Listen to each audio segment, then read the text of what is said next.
This is a reading of Thunder Rolling in the Mountains, Chapter 6. Now we were on the far side of the Snake, and Chief Joseph took command of our people. We climbed out of the dark canyon to an aspen grove where the herds were allowed to graze. Then we set off toward Lapwai, our new home. We went to the Salmon River and crossed it safely because we had crossed the mighty Snake already. At Rocky Canyon, we camped beside a pond, surrounded by aspen trees. 20 suns had risen and set since we crossed the big river. Lapwai is near, Chief Joseph said. We can reach it with a short march and obey General Howard. But before we go, there'll be songs and dances, horse races, and games to mark our last days of freedom. Everyone agreed with him, especially the young warriors. The feast days were loud with the hooves of racing horses, and the nights with the throb of drums and the soft cries of flageolets. On the last day before we left, there was a parade of all of our clans. The horses wore beaded harnesses and their finest saddles. Colored streamers fluttered from their manes and tails. I didn't go to the parade. Bending Willow, my new baby sister, was sick, and I stayed to help Springtime take care of her. I had built a fire to make a kettle of cow smush. Night shadows lay on the meadow where we camped. When Swan Necklace rode up to the fire, braids of his long hair hung wild around his face. He opened his mouth but couldn't speak. What has happened to make your tongue go to sleep in your mouth? I asked him. War, he stammered, war. He wanted a drink of water, and I brought it. War? What war? With the white soldiers. Waletits started a war. What do you mean? How can one boy start a war? Waletits was riding fast through the camp, having fun with red moccasin tops. Swan Lake said by accident his horse stepped on some cow's roots that belonged to Sour Tongue, who never has a good word for anybody. The old man shouted at him, "See what you do? Playing like a brave, you ride over my woman's hard-worked food. If you are so brave, why do you not kill the white man who killed your father? Or are you happy just riding your dead father's horse like a child?" The old man spoke the truth, I said. That's what Waletits has done, riding around like a child. He rides no more, Swan Necklace said, not after the insult. Crazy, he jumped down from his horse and was about to kill the old man. Ferocious Bear took his knife away and threw him to the ground. Listen, you saw all this, or someone told you. They made up a story and told you. I was there, I saw it. I saw Waletits lying on the ground crying.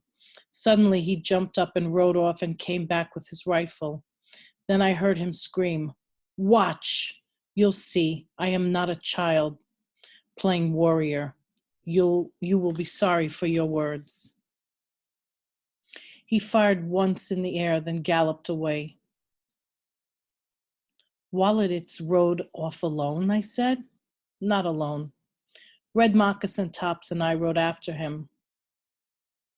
We caught up with him at the shack where Larry Ott lived. The door was locked. We broke it down, but Larry Ott was not inside. Then we went to Richard Devine's place. He was the one who set his wild dogs on any of our people who walked by his house. He once murdered a Nimipu who was crippled and could not walk.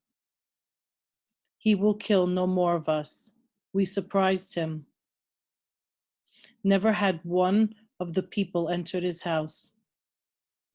Waletits shot Devine with his own gun. You helped him do the killing? No, not Divine. I was outside, holding the horses. But together we killed another white man who had whipped some of our people with a whip that had an iron tip. And we would have shot the bootlegger Sam Benedict if his bride hadn't begged us to spare him. Swan Necklace was suddenly calm.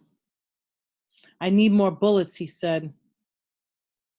I had a pouch full hidden away under the bed in my father's teepee. Give me all you have, Swan Necklace said. There will be much fighting. Don't do any more shooting until Chief Joseph comes back, I said. He's gone off to hunt with his brother. He'll be back today. You don't know when he comes back.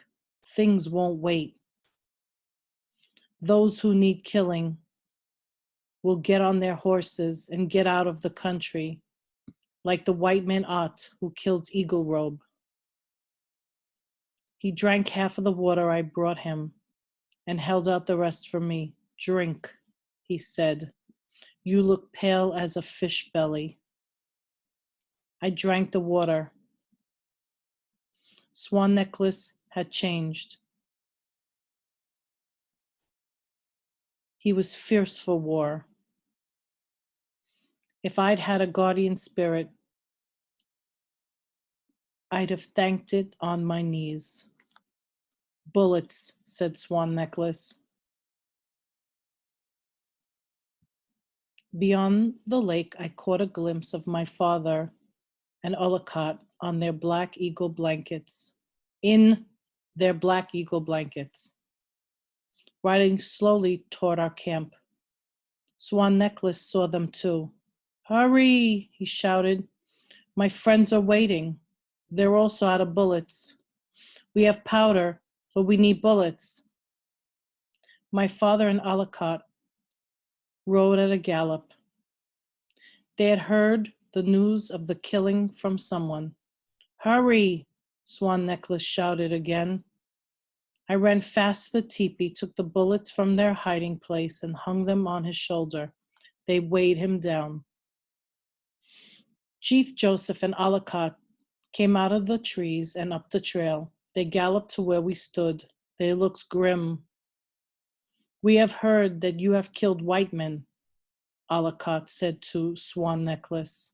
We did, he answered. We killed two. Killing, I feared, Chief Joseph said. It is what I have fought against since the beginning. It's war, Ollicott said. A war we cannot win, my father said. He pointed a finger at Swan Necklace. Remember this, young warrior.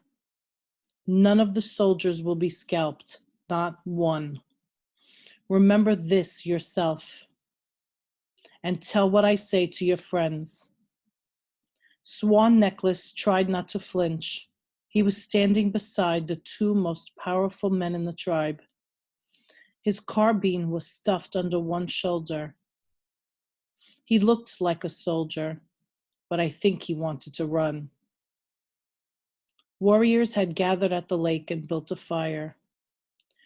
2 moons rode among them, leading the roan horse that had belonged to one of the white men. He called to his son. He held a red jacket above his head. Swan Necklace rode to his father's side. He took the jacket and put it on. Then he shook his rifle. A cheer went up. It's time to fight, said 2 Moons. We will be children no more. We will never go to Lapway, Ferocious Bear said through closed teeth. Let the soldiers know we will kill them all. Women began to take down the teepees. Our camp was unprotected, and the soldiers would soon be upon us. No, shouted Joseph, let us stay here until the army comes. We will make some kind of peace with them. But no one listened.